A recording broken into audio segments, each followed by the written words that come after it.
More than half of Americans think we're in a recession. I think we're in a vibe session right now because we're not in a recession. But people are feeling really bad. A Harris poll conducted by The Guardian shows that 56% of Americans wrongly believe the U.S. is in a recession. Not surprisingly, they blame Biden. The poll highlighted a bunch of misconceptions. 55% believe the U.S. economy is shrinking. It's obviously not. 56% think the U.S. is experiencing a recession. It's obviously not. 49% of people believe the S&P 500 stock market index is down for the year. It's up 12% this year. It was up 24% in 2023. And 49% believe that unemployment is at a 50-year high when it's in fact at a 50-year low. And Americans are really concerned about the cost of living and inflation. Fair enough. 70% said the biggest economic concern was the cost of living. 68% said that inflation was the biggest economic concern. Important quote here. A majority of respondents agreed it's difficult to be happy about positive economic news when I feel financially squeezed each month, and that the economy was worse than the media made it out to be. According to the poll, 70% of Republicans and 40% of Democrats think Biden is making the economy worse. Chamath, you have some thoughts on this? I'm going to go out on a limb and speculate that a lot of the big numbers that we use to gauge how we should feel about things in today's day and age are pretty brittle. Okay. Explain and brittle fragile here. and may actually just be totally wrong. So what's an example?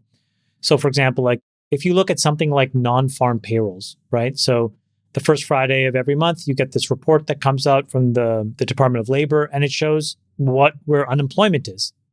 But how do they calculate that? Do you think that they have a real-time sense of exactly every person in that month that entered the workforce or exited the workforce? No. They do a survey and then they extrapolate. And if you do that survey incorrectly, and Jason, you've commented on this before, for example, if you don't capture adequately the number of people that are on the sidelines and never join the workforce, or the number of people that are part of the gig economy, so they are kind of working, you get an inaccurate sense of where the real economy is. I think that GDP is somewhat similar. Because if you just break down what GDP is, so Nick, there's a very simple pie chart I sent to you. What is GDP? It's the sum of four things. Most of it is what people spend. Okay.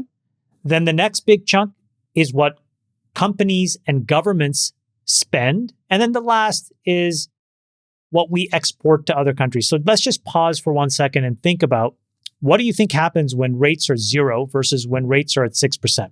People spend a lot more. Well, people tend to save when interest rates are high. Just the natural thing. Like, why would I buy a pair of these Nike shoes? I'll just put it in the bank. I get 6%. But when the bank pays you 0, you're like, let me buy these Air Force Ones and move on, right? It turns out it's the same for companies. Companies find it easier to invest when rates are at 0 because it's cheaper. It's much more expensive because they're borrowing money at 6% versus at 0%. Or more. Corporate gets charged a higher fee, right? Yeah. Then when you have high interest rates, you have a currency that appreciates. It makes exports less attractive to other people, which means then you become a net importer. Okay, so what is the last thing that's left? The last thing that's left is government spending. And you have to ask the question, what should governments do when rates are high? There was a chart I published in my annual letter, if you just go to that for a second. And just going back to this chart right before it, just so the people who are listening, if you put the pie chart on, Nick, important for people to know, consumer is about 70% of the economy. And if you put investment and government together, that's just over maybe 34% 35%. Or something like that. Yeah, exactly. 35%. So it is a consumer-driven economy, but hey, corporate and government spending is a major piece as well. And I just wanted to highlight that when interest rates are very high, all of a sudden, governments are faced with this very difficult problem, which is, oh man, I have to spend a ton of money on interest. Just like if you had a bunch of credit cards and all of a sudden the interest rates went up. So the choice is twofold. Do governments spend less? But unfortunately, it turns out that our governments in America, they just keep spending more and more. So even if net interest income is small, even if net interest income is high, they're just like, forget it, the taps are on. So what does this all mean? I think what it really means is that we do a very poor job of measuring all these dynamics together. And so I actually trust the survey data of these individuals more than I trust the GDP report, in the sense that I think it more accurately captures this dynamic. Rates are at 6%. People are saving more. They're not getting paid more. Things are costing more. The government is giving you free money, so you kind of feel like everything is moving. So that the GDP measurement, the way that it's classically done, shows that, wow, we grew at 3 or 4%. But the average individual American isn't feeling that. They're actually feeling that they have less money. So I would actually go with them and actually say, if we don't revisit this thing from first principles, we're going to get this dynamic where we think one thing is happening, but the actual exact opposite is happening. In this case, I do think we're in a quasi-synthetic recession. Sachs, what's your take on the Vibe session? Well, look, I tend to agree with Chamath on this. I think this is a classic story of who do you believe? Do you believe the experts or do you believe in the intuitions of the American people? And the experts have some statistics on their side, but the old saying goes, there's lies, damn lies, and statistics. And then the American people have their actual lived experience on their side. They know what they're feeling. And I tend to trust in that. And obviously, we're in an election year and the press knows that. So they're trying to do this big cleanup effort for Biden. But why is it that people are feeling this way? Number one is inflation. And if you look at this chart, you can see that if you look at household net worth since the start of the Biden presidency and compare it to the change in household net worth at a similar point in Trump's presidency, in nominal terms, it appears to be the same. But then if you adjust for inflation, in other words, you look at the real household net worth, you can see that household net worth during the Biden term has been flat. Actually, it's down. Because of inflation, right? Because of inflation. Where did the inflation come from? Where did the inflation come from? Yeah. Well, Larry Summers warned in the first quarter of the Biden administration that if you passed an unnecessary $2 trillion of COVID stimulus, you would produce inflation. The inflation rate when Biden came into office was 1.7%. We had a rip-roaring economy, but he started stimulating. And we talked about Bidenomics is this new policy of pumping trillions of dollars of stimulus into a healthy economy, which we've never done before. What happened? Inflation went all the way to 9%. So people's wages have not kept up with the rate of inflation. This is why they feel worse off. When you actually look at purchasing power, people are worse off in terms of their actual ability to buy things. Their purchasing power has gone down. Wages may have gone up a little bit, but they have not gone up as much as inflation. So people feel worse off. Now, Larry also had that, I think, really informative study showing that inflation would have peaked at 18% if you include cost of borrowing. So again, to Chamath's point, if you're trying to get a mortgage and you're paying 7.5%, 8%, you feel way worse off. If you need to buy a car and make a car payment, you feel much worse off. If you've got credit card debt, which is now hit an all-time record of something like 1.1 trillion, your credit card rates have never been higher. Right. So the average American feels worse off because cost of borrowing has a huge impact on their household finances. And that's why if you read like one of the last paragraphs in that story that you referred to, they use the key words, the consumer feels squeezed, the average household feels squeezed. They may not have lost their job yet, but they've lost purchasing power and they've lost they're under-earning. They're under-earning. And so the projection... So this is obvious. And, the press can gaslight us all day long about how wonderful things are under Biden, but the average American, I think, understands differently based on their own experience. I think the whole thing comes down to the projection of an individual or a household of their lived experience onto the economy. You assume that because you're having a tough time, the economy is bad. And the economy as a definition for them is how do I earn and how do I spend? And if I'm under earning, that means there must be serious job loss and things are more expensive and my ability to purchase isn't improving. And so I think we're all kind of going to end up on the same take on this one. I mean, Nick, if you want to pull this image up, this is, I think, a helpful one, which is disposable personal income relative to outlays, that folks are needing to spend more than they're making. So clearly indicating that they're feeling like they're under earning. So the projection of that is the economy is bad without recognizing that it is an inflationary experience, whereas economists use the definition of quote, economic growth being gross production, gross product. And so if gross product or gross revenue is going up, they're like, oh, the economy is healthy, we're growing. But the truth is, we're funding that growth with leverage. at the national level, the federal level, and at the household and domestic level. We are borrowing money to inflate the revenue numbers. And so the GDP goes up, but the debt is going up higher. And so the ability for folks to support themselves and buy things that they want to buy and continue to improve their condition in life has declined. If things are getting worse. And if you go to the next image, as Sachs pointed out already, here's the image of total outstanding credit card debt, over $1 trillion. It's totally spiked, and it's going to continue to spike, just like federal debt, because of the next chart, which is the sudden jump in interest rates. So we've seen credit card interest rates jump from 12% on average 10 years ago to 21.19% right now. And it was at 14% at the end of 2022.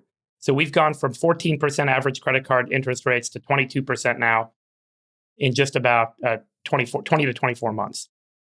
And so the projection that I think of the, quote, economy must be bad is resulted from the fact that income to spending is actually pretty negative. So here's the real median family income.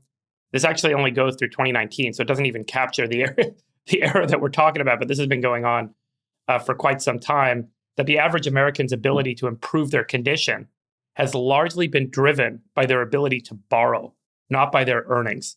And this has created a substantial set of precedents that we're now running into a wall with interest rates spiking and inflation hitting us because of the overall federal debt that we've taken on. I think we're probably going to go around the horn and all agree. Obviously, the crazy spending started in the Trump and COVID era, and that caused a lot of the inflation as well, just to be fair. It's two administrations that are just out of control with spending. But the way I look at this is the Mickey D economy. People may not know this, but 96% of Americans eat meals at least once a year in McDonald's. 8% of Americans eat at McDonald's on an average day. And when you look at the prices of McDonald's here, if we look at this image. Yeah, this is incredible. This is unbelievable. Medium French fries at McDonald's, $1.79 in 2019, and now $4.19. And then if we look at just McNuggets, my gosh, $4.49 to $7.58, 68% increase. McChicken, $1.29 to $3.89. And then here is a very interesting one. This is CPI versus McDonald's. Big Mac prices. So take a look at that. As much as the consumer price index has surged, Big Macs have exceeded that. And so Americans are seeing this over and over again when they go to McDonald's and other places. And that's what's causing the feeling. Jake, go back to the chart. Go back to that McNugget chart. I just want to see what is it, end of 2019. So this is basically, you'd want to look at the 4-year stock price, right? So like these guys have jacked up prices massively. If you look at what's happened to the stock is way up. It's kind of they've been very motivated and rewarded as a company for just rewarding the shareholder and kind of screwing over the customer. If you own equities in McDonald's and you're in the top third or maybe half of Americans who have equity exposure, you're feeling great. If you're on the bottom third or half and you're buying at McDonald's and you don't own equity in McDonald's, you feel terrible. Freeberg, you had some additional thoughts? Yeah, but remember what McDonald's and other fast food companies have said is that labor costs have climbed. Here's a chart on labor costs that Nick can pull up. Workers at Walmart and McDonald's have had pay increases, but this has really been to try and keep up with inflation, the inflation of other costs. So a lot of people will say, oh, they're price gouging, they're ripping off consumers to make profits for shareholders. But the truth is, the biggest component of running those restaurants is labor. And labor has gotten more expensive because the employees that work there have to earn enough to pay their bills and to afford their food. And this is the circular effect of inflation. It finds its way all through the economy, it filters down, and it eventually hits everyone. Look, fast food's a pretty competitive business. I mean, I think the reason why McDonald's is raising prices is because everyone else is raising prices. I mean, otherwise they'd be losing share. And just go to the grocery store and look at the price of steak or chicken or whatever, or eggs. It's gone up tremendously over the last few years. I mean, Sachs, let me ask you a candid question. When's the last time you were in a supermarket? Be honest. When's the last time you literally went to I'm just curious. It's not relevant. I mean, look, obviously we know that the price of eggs doesn't affect me. Okay, great. I'm in a fortunate position. That's not what the topic is. The topic is, what is the impact on the American people, and why do 70% of the people in that poll feel that we're in a recession, even though the experts tell us we're not? And I've explained it. Yeah. And the other thing is, There's I went to the people supermarket the other day. I like going to the supermarket. I take my I girls go to the every supermarket. week. I could not believe how expensive things. I mean, some of the stuff I was just blown It's away how bonkers. expensive things. It's bonkers. I bought look at the package I sent you guys. The Driscoll's super sweet strawberries. How much were I they? did. You cornered the market on them. I $6.99 a went pack. and tried to find them here in San Mateo, and there's none left. They said Chamath cornered the market. I You went to sent your Segona's. assistant? Nat and I go to Segona's every week. A, because we like buying our own fruit. Yeah. But also B, because our kids like to do it and they like to see Yeah. what things cost and they like to pick stuff. But Fantastic. this sweetest batch was $7.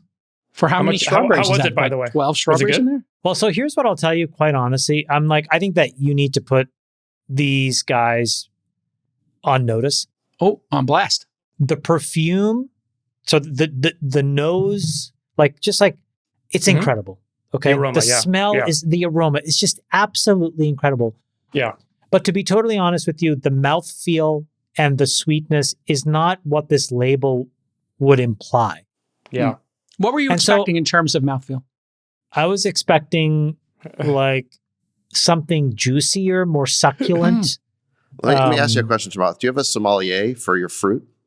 Yeah, Yeah, I me. mean, you seem like a real connoisseur here. Yeah, Did do you you do have a Josh tasting for notes? fruit? No, A fruit- I've been fruitelier. texting. I've been texting Friedberg about Fruit this tester. for months. I am a connoisseur of fruit. Okay. It's very important to me. I like good fruit. So, my wife and I go and find good fruit for our family. And it's really expensive. And even this overpromises and underdelivers. So Friedberg, You need to get if you the Hokkaido if you can strawberries. land a GMO strawberry, I'm going to put it in my belly. Give me a GMO strawberry, Friedberg, twice as big, 3 times as sweet. Get in my belly. I think we should all go to Tokyo for a weekend and do some fruit tasting in Tokyo. You where can have the to best get fruit on the in Hokkaido strawberries. This is where it's at. You have no idea what you can spend on strawberries. People are spending $10 on a strawberry. It is bonkers. I bought a $100 mango once in Tokyo. Yeah, incredible. And the other thing I think with these numbers is if you're an economist and you're like, inflation has gone down, that means the rate of inflation's gone down from 6 or 7% down to 3% or 2.9 or 3.1. That doesn't mean prices aren't still going up. And so Right. the By the question way, is, how if do you wanna these cycle If you down? want to replace GDP, there was a very good article in the Wall Street Journal a few weeks ago about how there's been just a total breakdown in what these high-level numbers say, kind of what we've been saying and how Americans feel. And they introduced a different score. Well, they gave it publicity. It's not their score, but it's something that they call the core score. Okay. And what that does, I'll just read it to you just so you can understand it. It's a county level index of well-being using measures of economic security, economic opportunity, health, and political voice. And so the lowest possible score is 0. The highest possible score is 10. As it turns out, when they use this across every county in America, the distribution is basically as follows. The most quote unquote prosperous county is Falls Church, Virginia, which is a 7.86 out of 10. And the lowest county is Jim Hogg County of Texas, which has a score of 2.25. So to the extent that you want to start to look at granular measures, this is one. I'm not going to advocate for it, but it's an example. But what do you notice in here? What I notice is that there's a lot of patches of meh to not good in most parts of America. And so other than a very few small pockets where people feel great, most of the country is sort of dissatisfied. And I think that that's a really important thing to internalize. Yeah. Some of this Yeah. is classic psychology. People do focus on the negative. The media focuses on the negative. And then with social media, people are seeing lifestyles that are unattainable, just like they're seeing body types that are unattainable because people are doing filters. You're also seeing people living a lifestyle that's unattainable. And then it makes people, because their expectation of their life is so high, when they then subtract the reality of their life, they've got a deficit. And really, happiness is expectations minus reality equals happiness. Yeah, but you had that same dynamic when consumer sentiment was much higher in a previous administration. People were feeling much better about the economy. So that's a constant. Yeah, well, people were having free money I think dropped you're on trying their to- you're head. still- you're People still were trying to having make the- free. Trump dropped free money on people's heads. So your argument that No Biden's way. crazy at spending, No, I'm Trump talking sent about them free before checks COVID. with his name on it. Yeah, So- when the economy Yeah. was down 33% year over year. But you Okay, admit that and he both spent way parties- too much money, right? You admit he spent Well, way both too much money. parties thought that we were headed for a depression, and so we Right. had a bipartisan stimulus bill during an actual crisis. Once the crisis was over, there was no need to keep spending. Got it. So when Trump signed his name on those checks, Jason, let's be fair. no comparison. He wasn't responsible, and Biden once the seal has been broken, I think it's fair to say both sides of the aisle now believe that they can give away an enormous amount of money. Both, absolutely. There's nobody that feels like they have a responsibility to stop.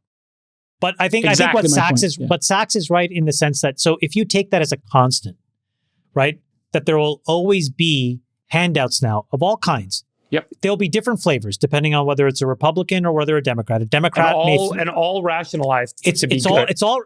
So then what I'm saying is, that's my point. This abstraction though doesn't solve what's happening now, because this free money is in the system. It's constantly in the system. It comes in different waves. So people should feel better. The fact that they don't in the face of this constant money train, I think is actually quite alarming. This is, I think, what the point is, which is we are economically in a very complicated moment in the sense that there is no pandemic to blame. There's no economy that's totally shut down. In fact, there's an economy that seems to be moving, but leaving an enormous number of people behind. So however it has been structured, just sitting here today in 2024, it's broken for more people than it's working for. Yeah.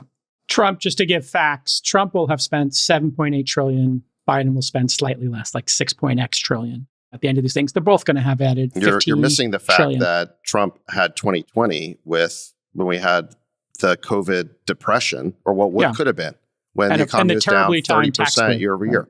Yeah, and a terribly timed tax. By the way, did you guys see? Break. Hold on a second. Let me just make this one point. Yeah, just because both parties have been irresponsible in spending doesn't mean that we can't make further judgments about who's been worse. Sure. What's happened in the Biden administration is just quantitatively worse. Well, no, quantitatively, Trump spent more. But you're saying qualitatively, Biden's is worse because he didn't need to. There was no crisis. Right. Okay, I got it. So one spent more, one spent less, but one didn't need to, and one absolutely did. Look at Trump's spending before COVID. Look at Trump's spending before COVID. It was like a 5% bump on Obama's spending. Well, the tax break was the one that accounted for a lot of, But anyway, we can sit here and debate Trump versus Biden all Let's day. talk about my balls, boys.